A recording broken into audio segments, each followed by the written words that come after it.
Hello everyone and welcome back to OrmsTV. My name is Jess and this is another video about the wonderful experience that is film photography. You guys really seem to enjoy the last video that I made where I spoke about how I ditched digital forever and decided to shoot exclusively on film. If you haven't seen that video yet, you can check it out by following the link in the description. As a follow-up to that video, I thought it might be a nice idea to do a comprehensive beginner's guide to getting started with film photography. By the way, if there are any specific film-related videos that you would like to see here on OrmsTV, please pop your suggestions down in the comments below. We do read every single comment and reply wherever possible, and we'd love to see what type of videos you would like to watch on our channel. Let's jump in with our first step for getting started in film photography.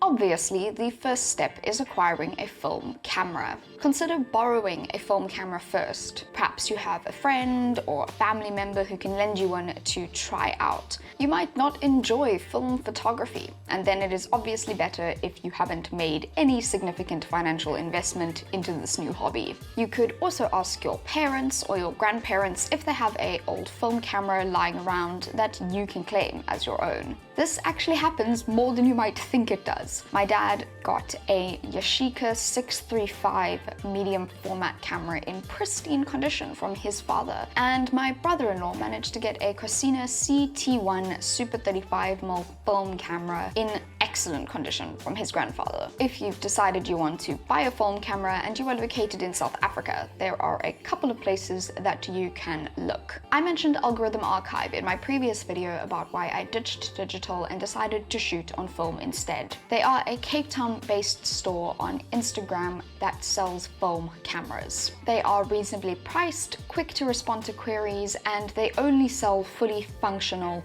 film cameras. As a very satisfied customer, I cannot recommend them enough. Another highly reputable option is vintagecameradeals.co.za. They are a bit pricier than Algorithm Archive, but their selection of cameras is enormous. They sell functional cameras as well as those in need of repair, so just read the product descriptions very carefully before you set your heart on something. If you can, try and purchase a camera that has recently been serviced. A service would include things like having the viewfinder cleaned out and converting the light meter to work with batteries that are currently available. If this hasn't occurred yet but is an option for an extra fee, I highly recommend that you do this. It'll probably cost about $1,000 to $1,500, but it is so worth it to have a camera that is functioning optimally. Once you have acquired your camera, step 2 is choosing the first roll of film that you will shoot on. Everyone is going to have different opinions about this. Some people think you should stick exclusively to black and white film when you start out, so that you learn about tonality and light before you even start messing around with color. Some people think you should only shoot one kind of film until you feel you have completely mastered it. I honestly think you should do whatever you want. My only advice would be the following. Consider shooting on slightly more affordable film types when you're starting out. You're likely to make a lot of mistakes initially, especially if you don't have a background in digital photography. Those mistakes can be especially frustrating if you're shooting on a really expensive type of film, as it will kind of feel like you're throwing money down the drain with every wasted frame. The good news is that not all nice films are super expensive. Fujicolor C200 and Kodak Color Plus 200 are two of my favorite film types. They're so beautiful, and you can get them for between 60 to 90 Rand per roll, depending on where you shop. The lower price may not completely erase your disappointment when you mess up a shot, but it will soften the financial blow somewhat. Once you have your camera and your roll of film, it's time to load the film into the camera. Every camera has a slightly different way of doing this, and you can very easily find tutorials on YouTube. I'm going to show you how I do it with this Olympus OM2. Firstly, make sure that your camera is not set to rewind. This setting is generally accessed by a dial or knob somewhere on your camera. We'll talk about the rewind setting later when we go through how to unload film. Next, you want to open the back of your film camera. I can open the back of my film camera by using this round knob on the left. If I grab it and pull gently, the knob extends out of the camera body. If I pull a little more, the back panel of the camera pops open. When I open the back panel of the camera, it reveals the internal mechanisms. On the left, there is a hollow space where your roll of film goes. In the middle, there is a panel where each frame of your film will be exposed to light when the shutter is released. If I advance the lever on the top right, and then press the shutter button, you will see that the shutter lifts. If there was film in there right now, it would be exposed to the light, creating an image. On the right inside of the camera, there are rollers. The little holes on the border of your film must fit nicely onto the teeth of the first roller, and the tongue of your film must be firmly inserted into the slot in the second roller. Insert your film into the hollow space on the left. The little cylinder protruding from the canister goes at the bottom. Push the round knob on the left of the camera down so the rod in its center extends into the canister of the film and holds it in place. Holding the film flat, extend it over the panel in the middle, attaching the border holes nicely to the teeth of the first roller. Then insert the tongue of the film into the slot of the second roller. Once you are confident the film has been inserted correctly, close the back of the camera. Take your advance lever and pull it fully to the right. You should hear the film advancing, see that the round knob on the left moves, and that the number in the shot counter on the right here changes. Release the shutter by pressing the shutter button. You can repeat this as many times as you like, or until you see an S for start or 1 for first shot appear in the shot counter. Finally, you need to set your ASA. ASA is like ISO. The numbers refer to the film's sensitivity to light. Each type of film is rated at a certain ASA number. In this case, I know that this Tri-X black and white film we loaded at home is rated at 400 ASA, so I'm setting it to that on the camera.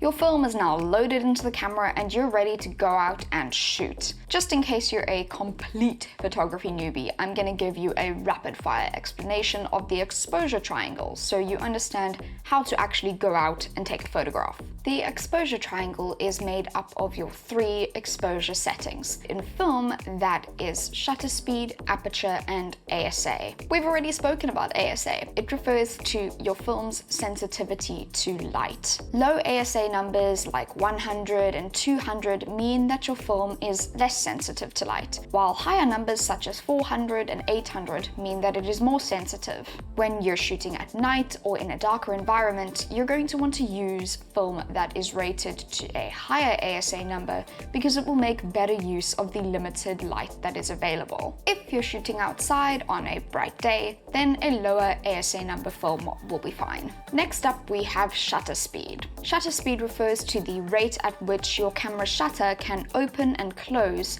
to let light into the camera and onto the film. It is measured in fractions of a second. 1/50th is much slower than 1/500th of a second, and therefore it lets more light into the camera. This means that in a darker environment, one option for making your image brighter is to use a slower shutter speed, so it lets more light into the camera. The opposite is true for fast shutter speeds. If it's really bright out, try using a faster shutter speed, as it'll let less light into the camera and therefore bring down the exposure of your image. While digital cameras have a massive range of shutter speeds, most old film cameras will only have shutter speeds ranging up to 1/1000th of a second. Shutter speed has an artifact, and that artifact is motion blur. This means that changing your shutter speed will also decrease or increase the amount of motion blur in your image. The longer your shutter stays open, in other words having a slower shutter speed, will increase the amount of motion blur in your image. This means that if you want to freeze an action with limited motion blur, you need to use a faster shutter speed. Also, one quick tip about shutter speed. It is a good idea to make sure that your shutter speed never goes below the focal length of the lens that you are using. In other words, if you're shooting on a 50mm lens,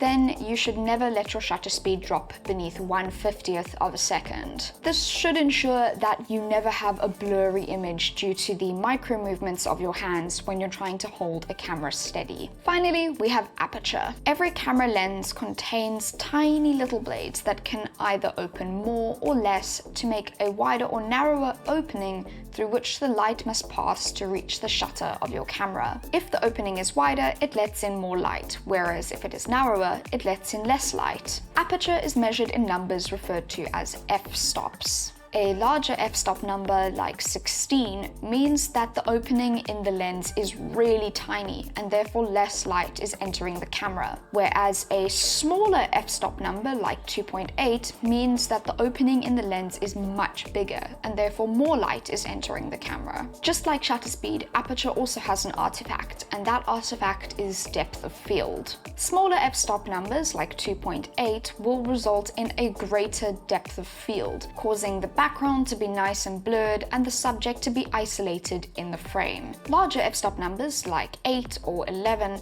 will result in a smaller depth of field, meaning that more of the image is in focus. This is why you'll find that larger f-stop numbers are often used in landscape photography, because it brings more of the image into focus, whereas smaller f-stop numbers that isolate your subject from the foreground and the background are more commonly used in portrait photography, where you just want to focus on the person in the image. How these three exposure settings work together can be very nicely demonstrated by this light metering app on my iPhone called Lux, which I use to recommend exposure settings for my film photography because the light meter that's in my camera doesn't work. By the way, if you also use a digital light meter on your phone because the built-in one in your camera also doesn't work, give this video a like. It would be great to know that it isn't just me who understands the struggle. Okay, so we're in Lux right now and I'm going to quickly demonstrate how the exposure triangle works practically. So I know, for example, that the film I'm currently shooting on is rated at 200 ASA.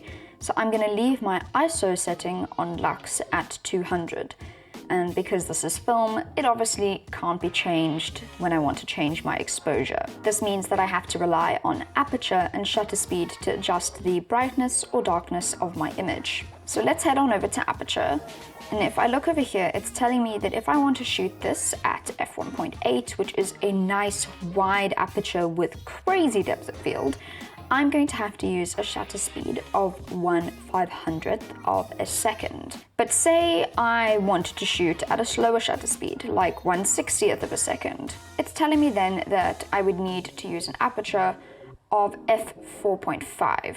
Here is another example. I want to take a picture of this plant at 1/500th of a second, but you can see I'm getting a big underexposed warning on my screen. Therefore, I need to either change my shutter speed to something slower to let in more light, like 1/60th of a second, or I need to increase my aperture to something wider, like f1.4, in order to let more light into the lens. As a final example, we have this plant over here.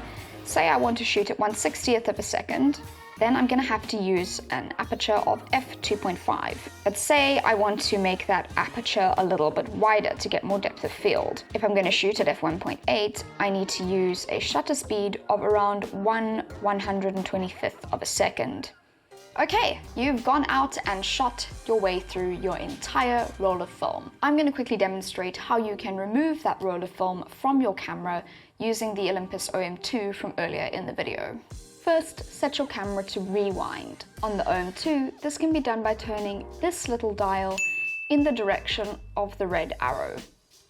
Once your camera is set to rewind, locate the handle for rewinding your film. For me, it is hidden here, inside the round knob on the left of the OM2's top panel.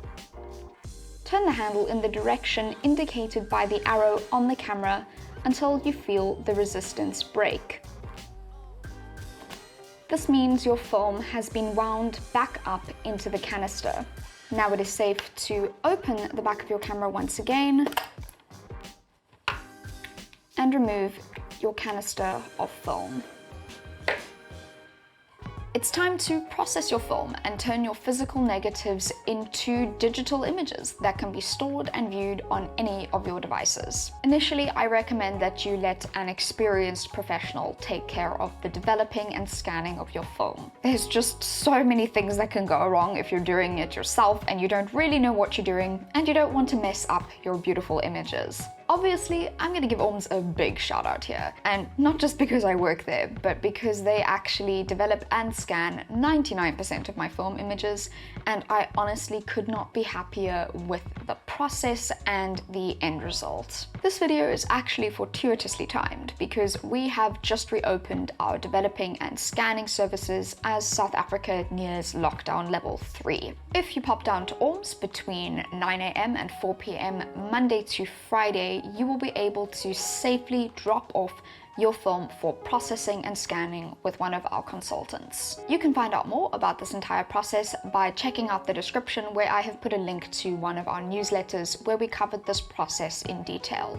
A few quick tips about having your images developed and scanned. Always ask about the quality and format of your scans. JPEGs are 100% fine for sharing online. However, if you want to print your images, you'll need them to be scanned in a TIFF format at a much higher DPI. One other thing, never discard your negatives. If you're used to digital photography, you'll know that negatives are like your raw images. You can always have them rescanned at a later stage for additional editing or for the purposes of printing for both personal and exhibitional use. So look after those negatives. Now that you have your final images, all that is left is for you to share them with the world. Of course, you don't have to do this. However, if you do decide to post your film photography to Instagram, please use the hashtag #IShootWithOrms so we can check out your work. You might even stand a chance of getting featured on our profile. If you found this video to be worth your time, I really hope that you'll consider subscribing to our YouTube channel. I can assure you that there will only be more film photography related videos in the future. As always, thank you so much for watching, guys, and until next time, cheers.